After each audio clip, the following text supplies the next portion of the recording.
Vamos a confiar en el Señor y que el Señor nos hable en esta mañana. ¿Oramos? Amado Dios, qué bueno es saber que tu palabra está en casa, la tenemos en internet, la tenemos, Señor, tan libremente, con absoluta libertad para Argentina. Y gracias por ella, Señor, porque ella nos puede ayudar, nos puede dar una solución, una respuesta, una guía. Y te agradecemos, Señor, por la palabra, por tu santa palabra, Señor. Te ruego, Dios, que lo que hayas puesto en mi corazón me des claridad para poder hablarle a tu iglesia, Señor.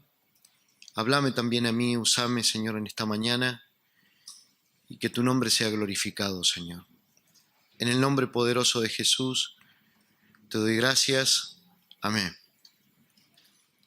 Quiero, si usted puede abrir su Biblia, Primera de Pedro, capítulo 5. Vamos a leer un par de versículos. Primera de Pedro, capítulo 5.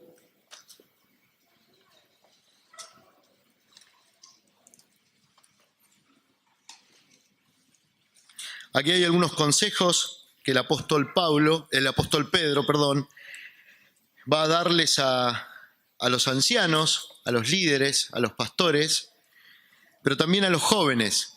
Alejandro decía 38 en la juventud o no. Y usted va a tener que elegir dónde ponerse, del lado de los pastores, del lado de los líderes o de los ancianos, o de la parte de la juventud, porque Pedro parece ser que en este... para después. Sí, yo paro. Después yo te digo para mostrar una.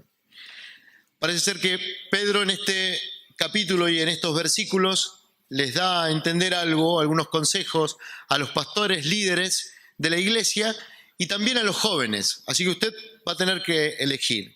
O es pastor, líder, anciano, o es joven. Y después da algunos consejos y detalles para ambos, que somos todos los que están acá. No queda ninguno libre o al azar. Leemos Primera de Pedro, capítulo 5. Dice: a los ancianos que están entre ustedes, yo que soy anciano, dice Pedro, como ellos, testigo de los sufrimientos de Cristo y partícipe con ellos de la gloria que se ha de revelar.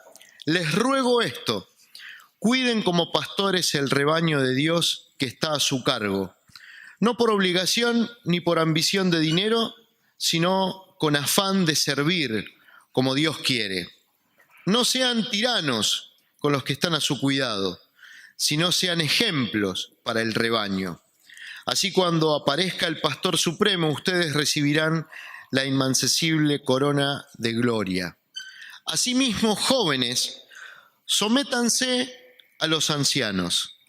Y para ambos, dice, revístanse todos de humildad en su trato mutuo, porque Dios se opone a los orgullosos, pero da gracia a los humildes.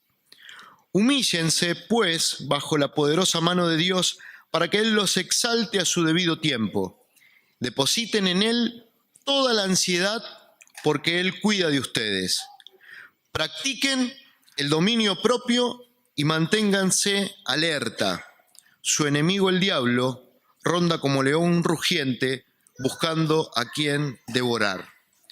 Resístanlo manteniéndose firmes en la fe, sabiendo que sus hermanos en todo el mundo están soportando la misma clase de sufrimientos.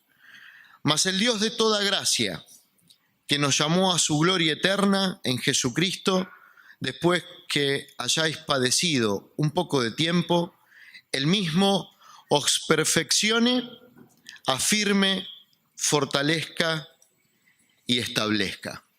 Son algunos de los consejos que Pedro da para los cristianos, como les dije, a algunos líderes, ancianos y pastores, y para el resto de la iglesia. No son los únicos en relación a la iglesia o al funcionamiento de la iglesia, pero en esta mañana, Primera de Pedro 5, lo que leímos, le dice a los ancianos, a los líderes y a los pastores, cuiden como el pastor cuida a las ovejas. no por obligación o por ambición de dinero, no, sino por gusto. No sean tiranos, no piensen que ustedes son los amos o señores, de ninguna manera, y les dice a los ancianos, a los líderes y a los pastores, sean ejemplos. Qué gran cosa que les pide. Gracias a Dios tenemos acá pastores que hacen esto y oramos como parte de la iglesia para que lo cumplan. Estos son los consejos o algunos consejos que Pedro les dice. Pero para el resto, nosotros los jóvenes, nos dice otra cosa: sométanse. No dice otra cosa más, al menos aquí. Dice sométanse. Yo no sé qué es peor, si lo que le pide a los pastores o lo que le está pidiendo o aconsejando a los jóvenes. Pero el término sométanse tiene que ver con aceptar la autoridad o la voluntad de otra persona, generalmente sin oponer resistencia. Nosotros los jóvenes, yo voy a hablar de este lado, a veces esa palabra de someterse está a medio hacer. Sí, yo acepto la autoridad, pero la otra parte, que es sin guardar oposición, es como que me la reservo. Incluso nos pasa a nosotros como padres con nuestros chicos. Antes, cuando yo era chico, hace un par de años atrás, mi papá y mi mamá decía algo y yo ni soñaba en un retruque. Era una orden y yo mudo o refunfuñaba en lo bajo, pero lo hacía. Hoy a nuestros chicos, a todos nuestros chicos, aunque son cristianos muchos de ellos, nosotros les damos una orden y hay un camino por hacer para sujetarse a esa orden, pero siempre que hay una oposición o una resistencia, un retruque. Bueno, Pedro nos está diciendo a nosotros los jóvenes: acepten la autoridad, sométanse sin guardar oposición. Eso es por un lado para los pastores, líderes y también para los jóvenes, que ahí nos tenemos que incluir la gran mayoría. Pero también en estos versículos, Pedro dice y a todos, y escribe de esta manera, y lo escribe como un pastor, un Pedro transformado por el Espíritu Santo, porque tenemos que reconocer y saber que había un Pedro, discípulo de Jesús, que hizo, yo me atrevo a decir, hasta cosas más grosas que las que hizo Judas. Porque Judas ya tenía una tendencia negativa, fea y demás, pero Pedro, aparte de traicionar a Jesús, lo abandonó. Y ese Pedro es el que escribe después, lleno del Espíritu Santo, totalmente transformado, conociendo la gloria de Jesús, totalmente cambiado, nos dice a todos en esta carta, a jóvenes y viejos, a líderes y al resto de la congregación, dice: revístanse de humildad, en primer lugar, para todos, ancianos, líderes, pastores y el resto, revístanse de humildad. Y la palabra revístanse de humildad es que había que vestirse de humildad, desde la cabeza hasta los pies, tipo túnica, totalmente revestido de humildad. Y después aclara: Dios se opone a los orgullosos, pero ayuda, da gracia a los humildes. La única vez que yo veo a Dios alejarse de mi vida no es cuando tengo pecado. La única vez que yo veo a Dios alejarse de mi vida es cuando me falta humildad, cuando yo decido hacer lo que a mí me parezca. Ahí es donde yo noto, no lo noto en el momento, lo noto después, como que Dios se aleja y se aparta de mí y dice: bueno, decidiste esto, por tu cuenta, hacelo. Obviamente, lejos de Dios, tarde o temprano, nos va mal y después viene Dios nuevamente a trabajar con nosotros, con su absoluta misericordia. Por eso Pedro dice: revístanse de humildad. En primer lugar, para todos, revístanse de humildad. Aclara: Dios se opone a los orgullosos, pero ayuda y da gracia a los humildes. Después vuelve a decir nuevamente, por si no nos queda claro, humíllense, que no haya orgullo. Y después dice, dejen, echen, depositen toda la ansiedad porque Él cuida de nosotros, hablando de Dios. Practiquen el dominio propio, cosa que nos falta, nos cuesta. Y también dice, manténganse alerta. Algunos consejos: humildad, humíllense, echen, dejen toda la ansiedad en el Señor, practiquen el dominio propio, manténganse alerta. Y después aclara nuevamente, miren que el diablo anda como león rugiente buscando a quien devorar. Y tenemos un remedio, resístanlo. ¿De qué manera? ¿Cómo? Manteniéndose firmes en la fe, sabiendo que sus hermanos en todo el mundo están soportando la misma clase de sufrimiento. Aquí Pedro también dice, miren que ustedes la están pasando mal por un poquito de tiempo, pero no son los únicos que la están pasando mal. En el resto del mundo también hay otros que la están pasando mal. Y nos advierte que el diablo, como un león, está buscando devorarnos. Quiero detenerme en 1 de Pedro 5:10. Y dice, Dios de toda gracia, que nos ha llamado a su gloria eterna. Este hombre, Pedro, ya anciano, pastor, líder de la iglesia, conocía o había aprendido a conocer la gloria eterna de Dios. Tenemos que saber y creer esto. Dios nos ha llamado a vivir de gloria en gloria. Dios nos ha llamado a disfrutar de esa gloria.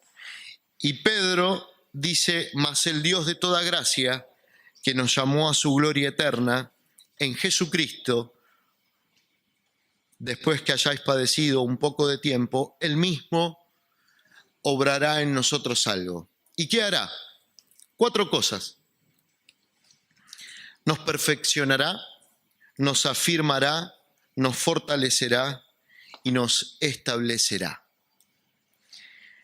El término perfección, perfeccionar, en algunas versiones habla de restaurar, pero está netamente relacionado a tener una vida sin pecado, a vivir en santidad. Dios debe en nosotros, o el Espíritu Santo debe en nosotros, perfeccionarnos, seguir perfeccionando nuestras vidas.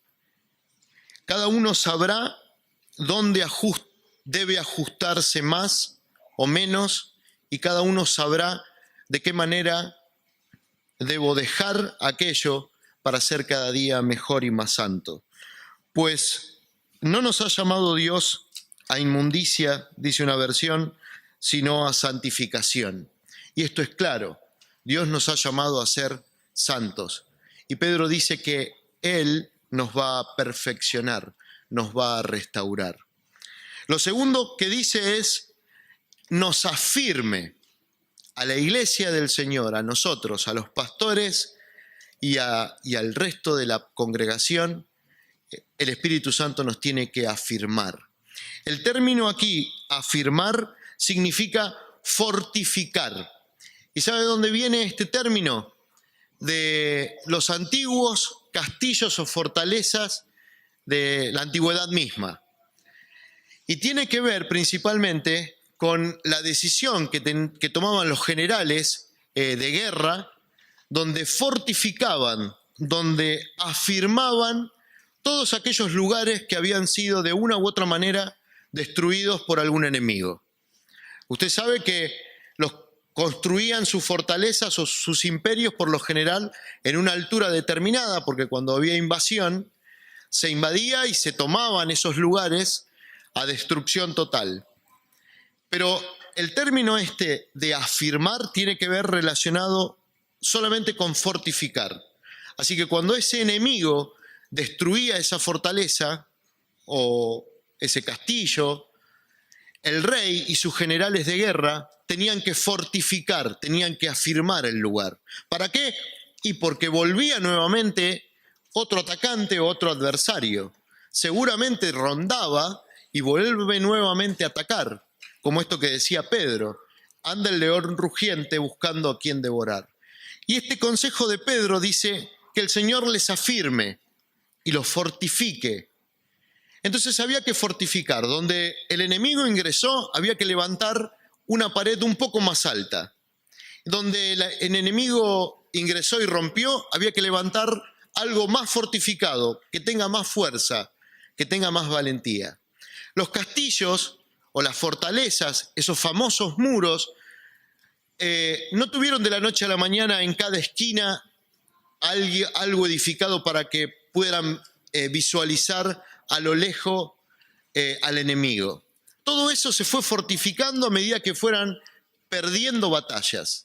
Cada vez que perdían una batalla, pensaban entre los reyes y los generales de guerra, ¿cómo podemos fortificar esto para que no volvamos a ser destruidos? Y empezaban a ingeniar. Bueno, en la esquina ponemos 1 o 2 y controlamos una guardia. Por eso hay términos como adarve o matacán. Ustedes ni siquiera los conocen, yo tampoco los conocía. Los estuve repasando en esta semana. Y eran construcciones donde estaban 4 o 5 personas preparadas solamente, fortificadas solamente por orden del rey o del general, esperando donde habían sido derrotados, nunca más vueltos a derrotar.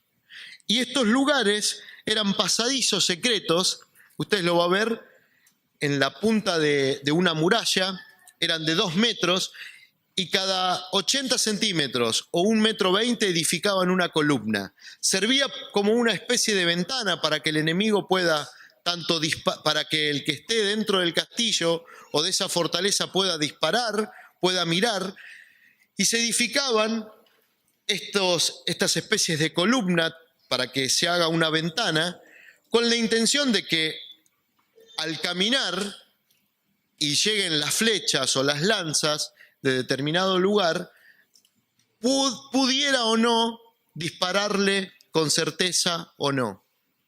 Entonces, hoy la tecnología ha avanzado muchísimo, tenemos mira láser, Donald Trump va a construir un muro y otras cuestiones más.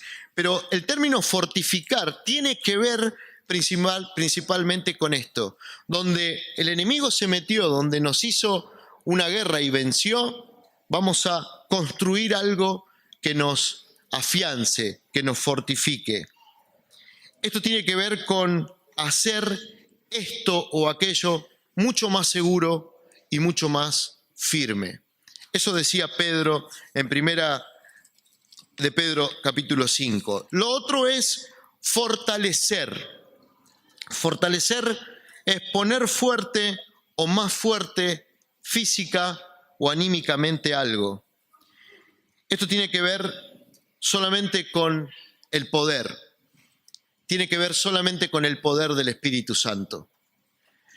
Si usted no está fortalecido con el poder del Espíritu Santo, usted no va a disfrutar de la gloria de Dios y usted también está en peligro. La Biblia dice que recibieron poder y fueron testigos. Y la iglesia debe buscar en este tiempo la llenura del Espíritu Santo. Esto tiene que ver absolutamente con esto. No hay otro término que lo asocie. Fortalezcanse, tengan poder, decía Pedro. Y lo cuarto es establecer. Y el término está relacionado con crear o fundar una cosa, disponer lo que se debe hacer, poner a vivir en un lugar con carácter estable. Esto me gustó. Poner a vivir en un lugar con carácter estable. Significa que nunca más, una vez que eso se puso ahí, se vuelve a otro lugar. No tiene nada que ver con ser nómade, andar de un lado para el otro. Y quiero contarles algo. Ahora sí, quería mostrar la imagen, no sé quién me ayuda. Llegó el verano, cuando uno llega el verano en casa, o en todas las casas pasa lo mismo, uno pinta, repara, hace, y nosotros tenemos una casa de esquina, donde tenemos una vereda amplia, pero no tenemos árboles. Mudamos una palmera hace tiempo, pero después no hay árboles. Entonces empezamos a a buscar qué árboles ponemos en la vereda de nuestra casa. Y por lo general uno dice, bueno, el árbol con los años trae problemas, nos trae sombra, nos trae alegría, pero tenemos que pensar en que ese árbol no destruya o no tenga suficientes raíces como para que pueda destruir tanto la vereda, las paredes, y algunos de esos árboles son tan dañinos que llegan hasta dentro del inodoro sus raíces. Entonces hay que tener cuidado. Y en todo Buenos Aires, en el mes de enero, usted encuentra estos hermosos árboles, mi vecina tiene estos árboles, y dan flores lilas, rosadas, oscuras, claras y color blanco. Entonces, por una decisión, nosotros dijimos, vamos a poner estos árboles en casa. Agarré el auto, 197, de paso les paso el dato, para el lado de Pablo Nogués. Llego al primer vivero, foto en mano. ¿Tienen crespón? Porque se llaman crespón, o al menos los argentinos le decimos así. Y me dice, no, acá no. Segundo o tercer vivero, están los japoneses, ahí los vas a conseguir. Llego al lugar, hola, buen día. Aparece un hombre de unos 60, 70 años, japonés. Buen día, no me saluda. Le digo, vengo a buscar un árbol, usted lo debe tener, se llama crespón. Y le muestro la foto, ¿no? Con el celular. El hombre mira, se da media vuelta. Le digo, lo quiero en color lila o rosa bien fuerte. Bueno, tipo agarra y se va.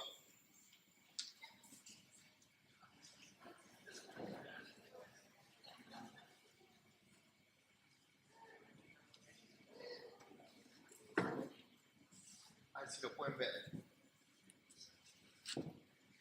Y me trae este árbol. Entre este y este hay una gran diferencia. Entonces yo le digo al anciano japonés, no, este no, yo quiero este. Yo le mostraba la foto. Yo quiero este, y este se llama crespón. Este no tiene una flor, no tiene nada que ver. Yo quiero este. El japonés tiene años de sabiduría y años de árboles, y me dice, este que está acá, me dio el nombre, se llama, espere que lo busque, Lagerstroemi. Lagerstemia, bueno, así yo algo entendí y algo anoté. Ustedes, los argentinos, le llaman crespón. Le digo, pero ese no tiene flores, yo quiero uno con flores y flores oscuras. Y me dice, no, leve este. No, yo quiero, no me gusta discutir, pero a veces digo, bueno, yo seguiré buscando, le agradezco. Y el hombre me decía, no, llevo al auto, le cargo, le bateo. Le digo, no, yo quiero uno así y quiero que sea crespón, rosado. El hombre con paciencia me dice, este es crespón, pero este está en maceta. Y el árbol de maceta no tiene flores. Yo decía, pero mire que está en enero, yo he visto árboles más chiquitos que esto y tienen flores. No, en maceta no tienen flores.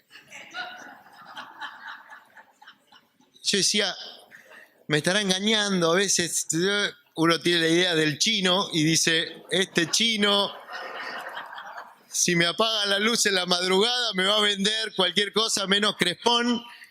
Y yo decía, ¿estás seguro? Le digo, mire que hay árboles. Le digo, se me vino el bonsái. Le digo, ¿ustedes los japoneses crearon los árboles? Y hay bonsái hasta con frutas y con flores. Y me mira y me dice, árbol bonsái triste. Siempre hay que cuidar. Yo le digo, pero ustedes lo hicieron, pero no es árbol. Es para mente, descansar. Eso fue un invento. Yo le decía, pero ¿tú estás seguro que este árbol me va a dar esas flores? Si usted lo saca de la maceta y lo entierra en una tierra firme, el año que viene, en verano, va a tener ese árbol. Ahora es un pobre árbol porque está en una maceta. No tiene esa flor. Aún los crespones más chiquititos dan muchas flores. Este árbol tiene 2 metros y pico. Estos llegan a medir cerca de 6 u 8 metros y dan esa flor hermosa. Pero este árbol está en una maceta. Y me hizo pensar en esto que leímos, que el Señor nos tiene que afirmar, perfeccionar, fortalecer y establecer. Y no somos para estar en una maceta. No somos para estar en una maceta que en casa hay algunas plantas de maceta y estamos buscándole la ubicación. Estaban en la terraza, las bajamos en la terraza, las pusimos ahí, que le dé un poco el sol, las quema, las pusimos allá. Y me parece que hay que enterrarlas, hay que sacarlas de las macetas porque ya no van más en las macetas. Y este crespón no fue pensado para estar en una maceta si yo quiero esas flores. Entonces tengo que poner este crespón en tierra, como me dijo el japonés. Y el año que viene voy a tener esto. A veces nosotros los cristianos estamos dando vueltas y vueltas y vueltas y todavía no nos afirmamos, todavía no nos fortalecemos, todavía no hacemos lugar y tierra en nuestra vida espiritual. Y queremos ser eso, anhelamos ser eso, pero estamos todavía en una maceta. Y esa es la tristeza de los cristianos. El Salmo 1 dice: bienaventurado el varón que no anduvo en consejos de malos, ni estuvo en caminos de pecadores, ni en silla de escarnecedores se ha sentado, sino que en la ley de Jehová está su delicia y en su ley medita de día y de noche. Será como árbol plantado junto a corrientes de agua, que da su fruto en su tiempo y su hoja no cae, y todo lo que hace prosperará. Si usted agarra una fruta de un bonsái, no va a tener jamás la misma fruta, el mismo sabor que un árbol bien plantado.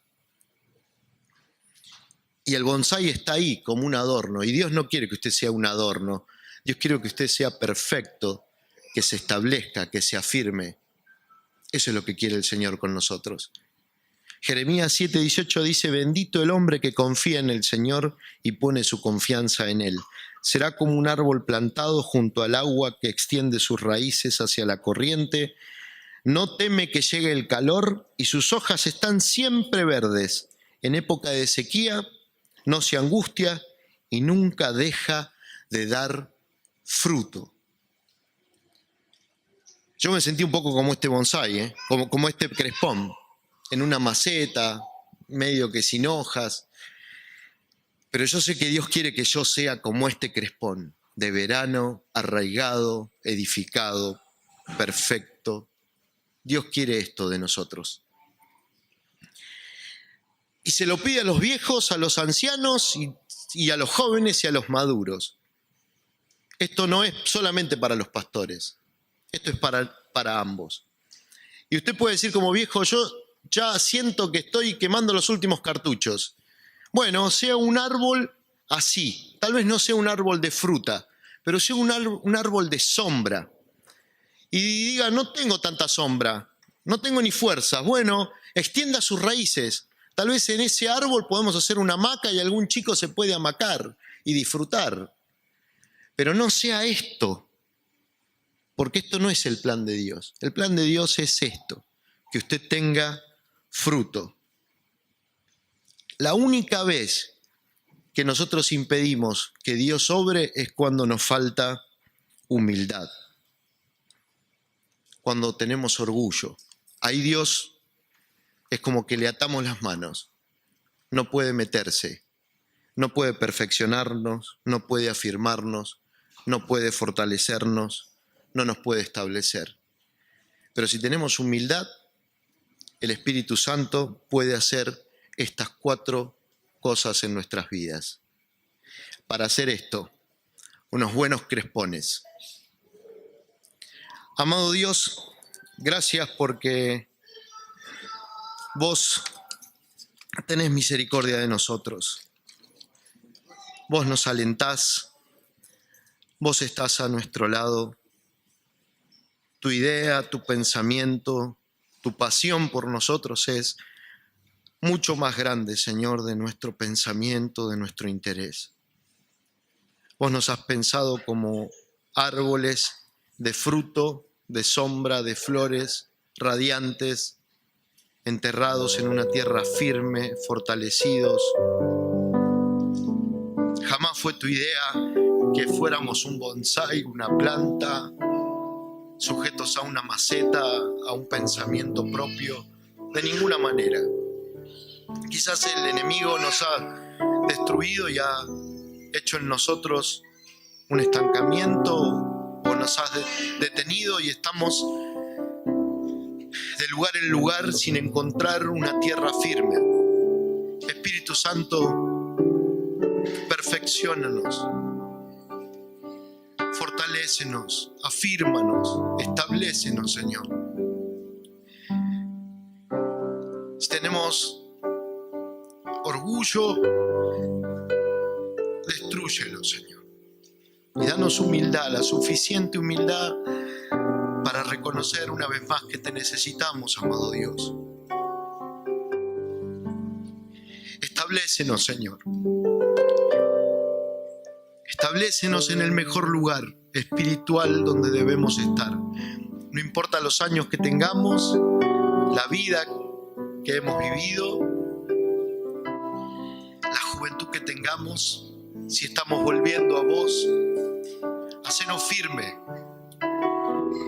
Y si estamos atravesando algún tipo de dolor o sufrimiento, que sea leve, Señor, pero perfecciónanos, afírmanos, fortalécenos y establécenos, Señor. En el nombre de Jesús, gracias, Dios, gracias por tu amor. Espíritu Santo, obra en esta mañana en cada uno de nuestros corazones.